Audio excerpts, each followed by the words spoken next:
This is Miami All Access. Yeah, interesting football game. Obviously, anyone that was there to see it. First half, Marshall did a very nice job. Were ready to play. Their players understood what the speed of the game was going to be, and they played fast, and they played aggressive, and they played alert, and they played focused. We were disappointingly disoriented at times. We certainly looked like we were deer in headlights at times. We looked like we were wondering if we could compete. We looked like we were wondering if we did lay it on the line, what would happen. We were a little bit afraid to lay it on the line and try to get after Marshall like they were getting after us, and obviously the results showed on both sides of the ball. So it was obviously when you go in first game down 23 at half and you're not feeling too great about things. I think they saw that, you know, although Marshall has some great players and they had a very good team last year, and they're going to obviously have probably a pretty darn good team this year, that I think they, even though they were mostly watching it, not participating in it, I think they saw that, you know what, we may not be as talented as them, but we have enough talent that we can play with these guys. And that's what we talked a lot about at halftime. Like, we haven't joined the fray yet. We don't know. They might beat us 28-3 again in the second half, but we haven't even tried to go play them. We've just kind of sat here and watched them play and hung out and looked dazed and confused. Let's go play and talk about not having anything to lose, and you know. But they came out. We got some nice stops in the third quarter. We didn't do anything really different defensively in the second half. Structurally, we got our kids to play our defense the way it's designed to be played, and we convinced them if they did that, they would have some success. And we got some quick stops defensively. And then offensively, towards the end of the first half, we'd started to move the ball once we stopped getting out of our own way. And obviously, we continue to move the ball, and we get it to 28-20 with a lot of players doing a lot of good things, including special teams was just as abysmal in the first half. You know, Fred McRae looked like a lost soul out there in the first half, and looking like he doesn't want to field a punt. And then, you know, he gets going in the third quarter, and he has a game-changing play, which not only set up a field goal, but also kept the momentum rolling in our direction and helped our belief that we can do things against this football team. So got to 28-20, and then it goes back to being disappointed. We talked all week about no one thinks we're going to get this game in the fourth quarter, but we're going to get this game in the fourth quarter, and then you got to execute. And Marshall executed with the game on the line defensively. When it's 28-20, we had the ball at the chance with all the energy on our sidelines, and we didn't execute offensively and went backwards. And Marshall put together a nice drive and hit some key third down plays, and Cato made a couple big plays on third down, which he's capable of doing, and they extended it. And then I was pleased with our bounce back, because I thought, okay, we made a nice run. They kind of held us off, and maybe that's it. But we bounced right back and put 7 on the board, and we're right back down 8. And then, again, Marshall's offense does a nice job at the end. And Cato, and not just Cato, their big back and their line. But again, they had a couple key third down plays that obviously we'd like to have back on defense, but credit to Marshall because they executed and kept the clock, and then obviously ended the game, or came close to ending the game with a minute and a half left. They punched it in. So it was encouraging from the standpoint of, I think we have more belief. I think some of the things we've been talking about for 9 months, they were still very unsure whether we were just absolutely stone cold crazy or maybe we do know what we're talking about. I think there is some belief that if you play the game the right way, you can have success. And do we have the most talented team in the country? Obviously not, but do we have enough talent to play with a team that everybody thinks has got a ton of starters back and pretty talented? Talking about going to BCS Bowl game, and if you weren't at the game, you won't know, but if you're at the game, you're thinking, either maybe they're not as good as everybody says they are, or maybe Miami's not as bad as everybody says they are. And I hopefully it's the latter, not the former, because I think Marshall has a pretty talented team, and I think they're going to have a pretty good season. But I'd like to think that our kids realize that if you execute and you compete and you focus on what you're doing, you got a chance for success. So that was a big step forward from us from that standpoint. But obviously disappointing that we put ourselves in position to get the victory, and we didn't finish it off the way we had the opportunity to do. Did you kind of anticipate coming in that there might be a little bit of in the early going, they might be a little bit tentative for a variety of reasons, including the fact that Marshall stuck it to him pretty good last? Yeah, no, we talked about it all week, and it's one of those, there's no way, I mean, we talked about it,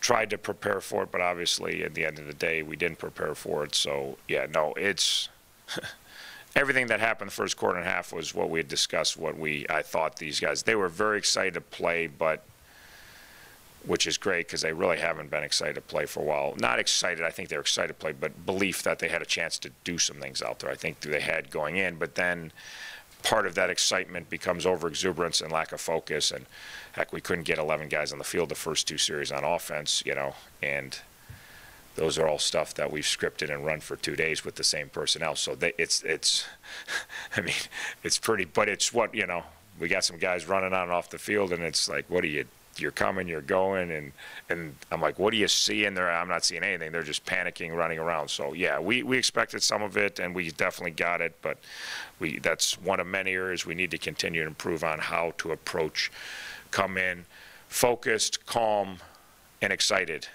Not too excited and not enough focused, not too calm and not enough excitement. Football's an interesting game because you got to play with raw emotion, but you have to keep your focus. So some of this experience is going to have to come through game, or improvement rather, is going to have to come through game experiences. All of it. And that's where you just got to keep plugging away. So there was so many times, I mean, I literally, if somebody could have stood next to me, I said, write it down. There was 300 learning moments, not only for our team, but for individuals during the game, that if it happens again this time next year, I'm going to be extremely upset, but I know they just don't know. And they're going through it, and they're learning, and there's so many people I pull aside and like, listen, this is going to come up again probably today, probably in this game, but this situation is going to continue to come up because this is a normal football situation. You didn't handle it, you didn't do what you're supposed to do, and therefore we got put in a bind here, all right?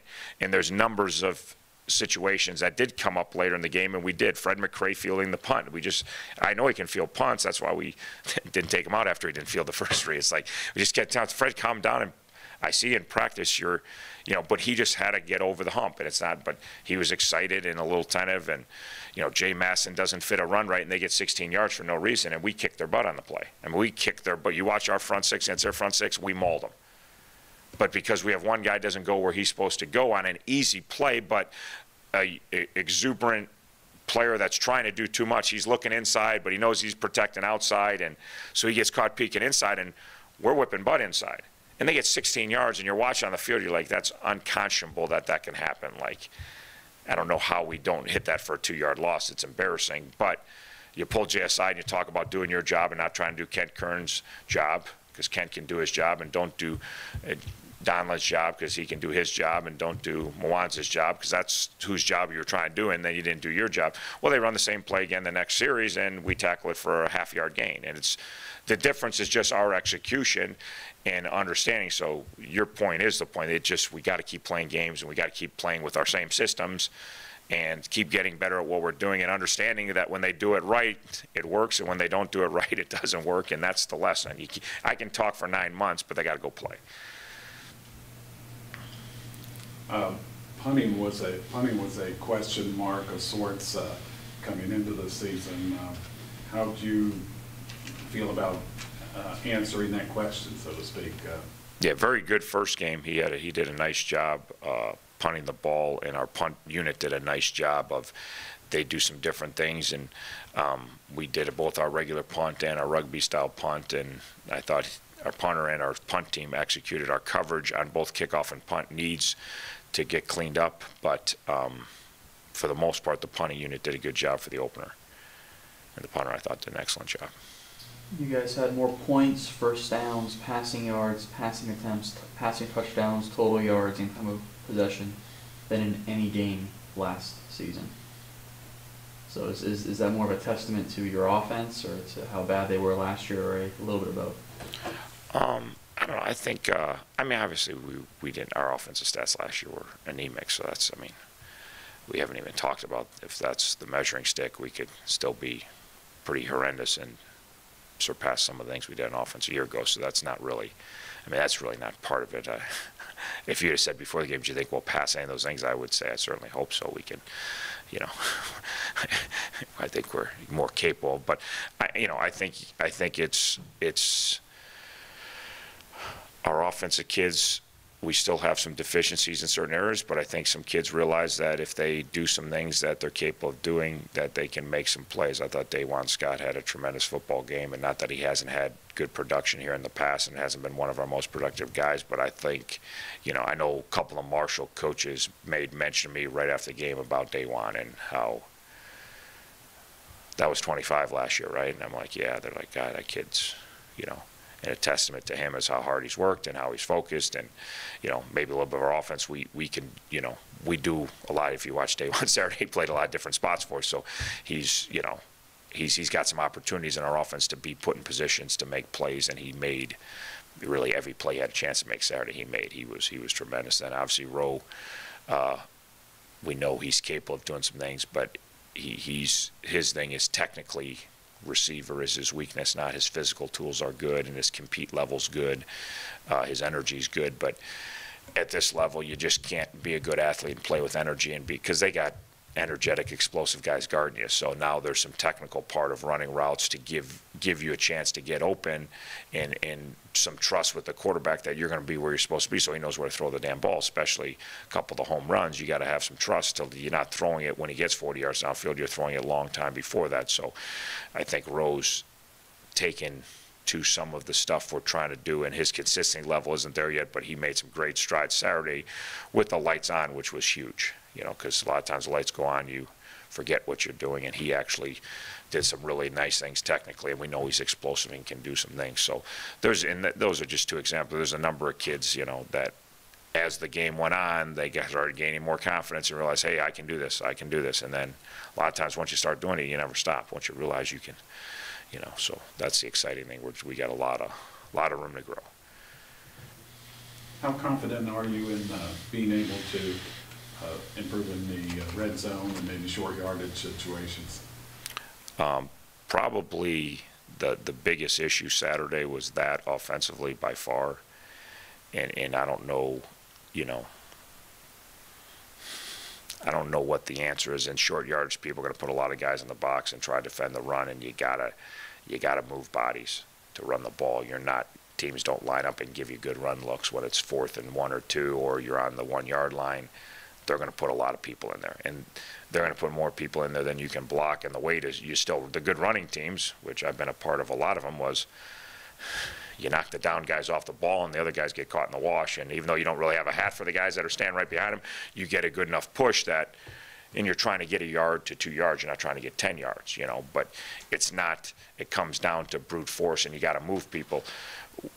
We couldn't move people Saturday, and we haven't been able to move people for a while at Miami. So that's a major issue. You can run the same run plays everybody else is running in short yardage, but if they're pushing you back, which happened, we tried inside, didn't work. We tried outside, we got dented on both of them. We got guys moving backwards in our backfield, and there's not a lot of chance. So now you got to throw the ball in situations that you'd probably rather not throw the ball, but you're like, okay, well, if we're getting knocked back, it's kind of hopeless, and we tried it a couple times, but then you got to win one-on-one matchups, and in particular in the first half we did. Now, second half we did, but the first half we tried to throw the ball down there, and we couldn't. Again, they just out-physicaled us or out-willed us. I'm not sure they out-physicaled us all the time, but they certainly, the intensity, they didn't let us get from point A to point B.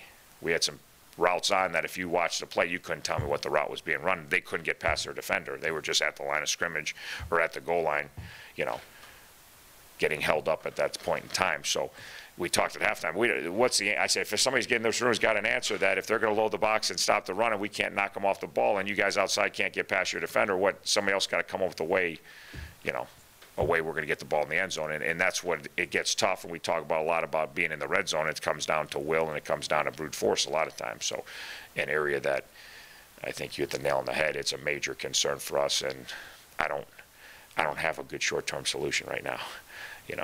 Get a bunch of mean, nasty, humongous offensive linemen and knock their down guys off the ball. That's the answer. And then just push the ball over the goal line, even though it's on paper doesn't look good, or have some outside guys that are going to be mean human beings down there and start throwing some DBs out of the way and go make some plays, as opposed to basically getting tackled and accepting it down there. So, which is kind of how we played Saturday. It's kind of sad. You got EKU Saturday. How do you feel about your chances? I don't know.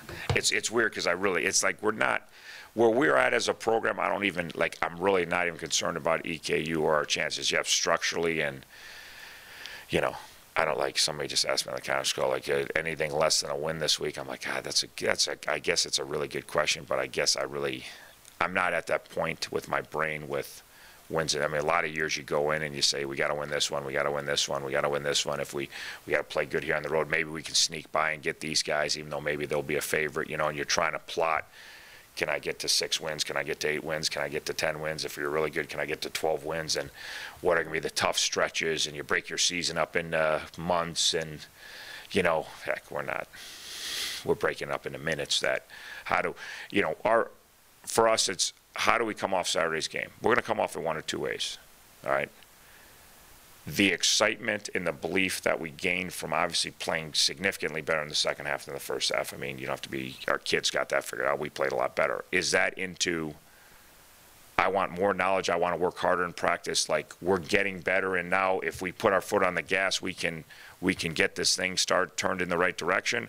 Or we played a good half against Marshall, therefore we've arrived and we got it figured out, which they're kids, which you would think is stupid from where you guys sit, but they're kids. Like, and that's my biggest concern today. Like we talked about just Monday, when I'm practicing, but are they on a quest for knowledge? Are they on a, what, show me the plays that, when, you know, show me the plays that got us down 28-3, because obviously we don't have those plays in the second half. And how can I change my game, my approach to get, and then show me the plays in the fourth quarter that we couldn't get, you know, we got to the hump, but we couldn't get over the hump. Show me what I did offensively, defensively. Show me on special teams.